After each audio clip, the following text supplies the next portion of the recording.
They have her to say she's rep-elect, but there's nothing she can do. She can't log into systems. She barely is in an office, so she can't be opening cases so that once the government opens, that her staff can kind of deal with those things. It is really sad. And here's the other kicker to this, right? Let's say, our speaker decided to grow a spine and actually go ahead and swear in Rep-elect Grijalva.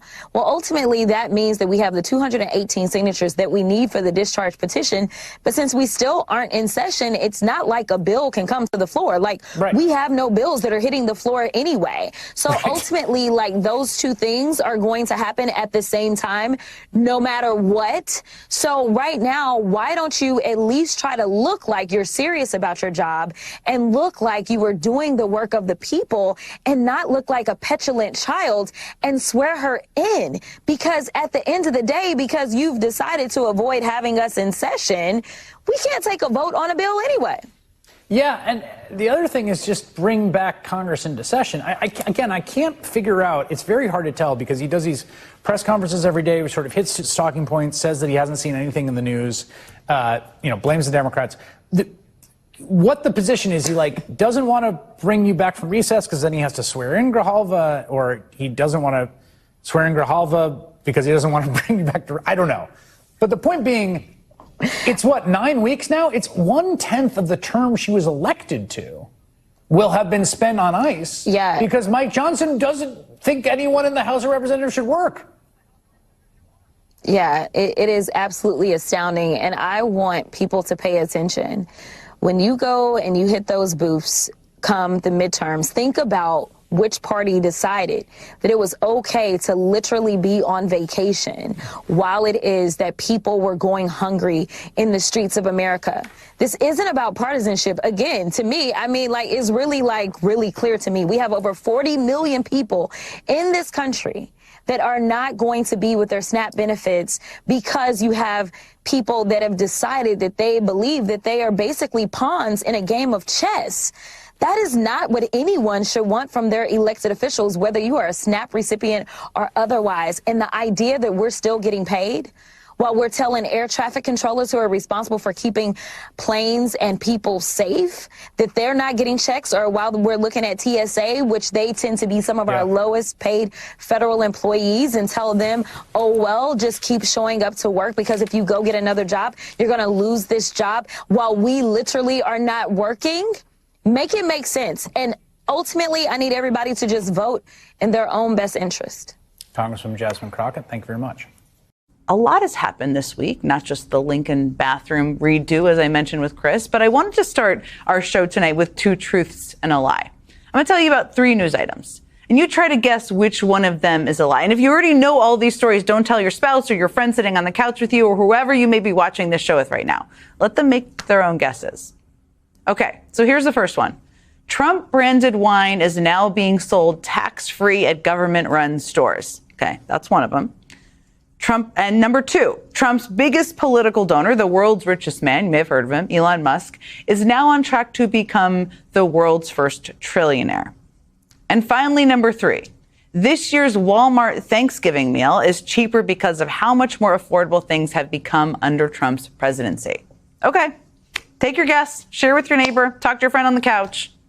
Now, if you guessed Trump wine, unfortunately, that is in fact real. Trump wine is now being sold at Coast Guard-run military stores tax-free. Nothing sketchy about that at all.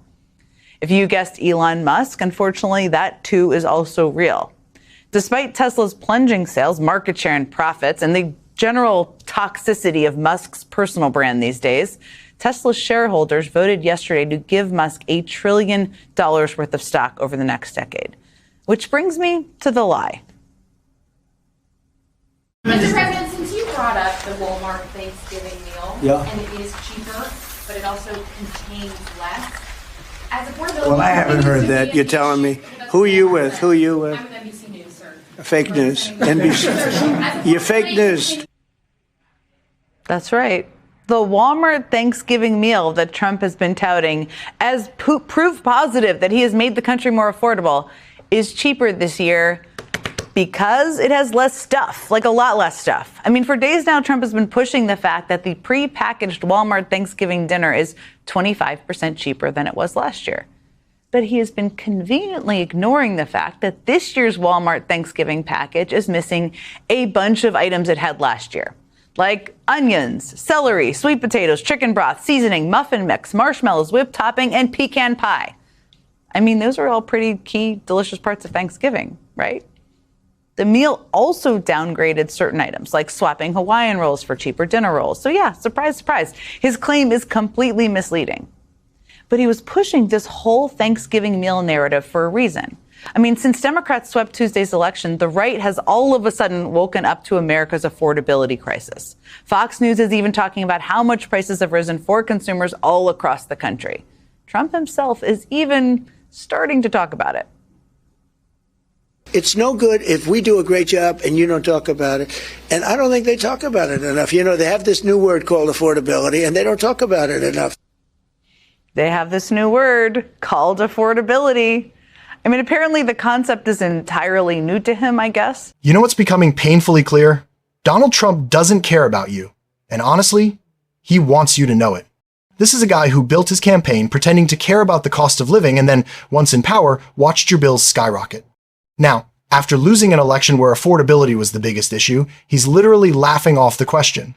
People are struggling to eat, and Trump's fine with that. He's fine with shutting the government down, because for him, the pain is the point. The cruelty is the point. And now, he's hiding. The shutdown is spiraling, the backlash is brutal, and his own post about it just blew up in his face. But before we dive into that, quick thing, if you appreciate honest breakdowns like this, hit like, hit subscribe, it genuinely helps this channel keep going. So, here's what's really happening. Congresswoman Jasmine Crockett explained it perfectly. Government workers can't access systems, can't open cases, can't even serve the people who need help the most. 40 million Americans could lose SNAP benefits, that's food on the table, because our leaders are treating human lives like chess pieces. Meanwhile, members of Congress are still getting paid. Air traffic controllers, TSA workers, the people keeping us safe are told to keep working for free. Make that make sense. And where's Trump? Golfing. Posting on Truth Social. Complaining that Democrats are ruining his so-called miracle economy. The same miracle where inflation jumped, prices rose, and people got poorer while he made millions off his own resorts. Fun fact, he spent billions of your tax dollars on his golf trips at his own properties. So yeah, your money goes straight into his pocket. And when people say, oh, SNAP recipients buy cookies, remember this, Trump is literally billing you so he can hit a few rounds on the links. And now his team's begging the Supreme Court to block payments for hungry families while he's out pretending everything's fine. Even his good news is fake. He bragged about a cheaper Walmart Thanksgiving meal, but it's only cheaper because it comes with less food. No celery, no sweet potatoes, no pie, just less of everything. That's his version of affordability. Less for you, more for him. So remember this shutdown for what it is, not just political chaos, but a strategy. Trump wants you to believe government doesn't work, that it's just for billionaires and golf trips. But it doesn't have to be that way. We can call it out, we can vote like it matters, because it does. If you're still watching, drop it in the comments so I know you're with me. Stay loud, stay sharp, and I'll see you in the next one.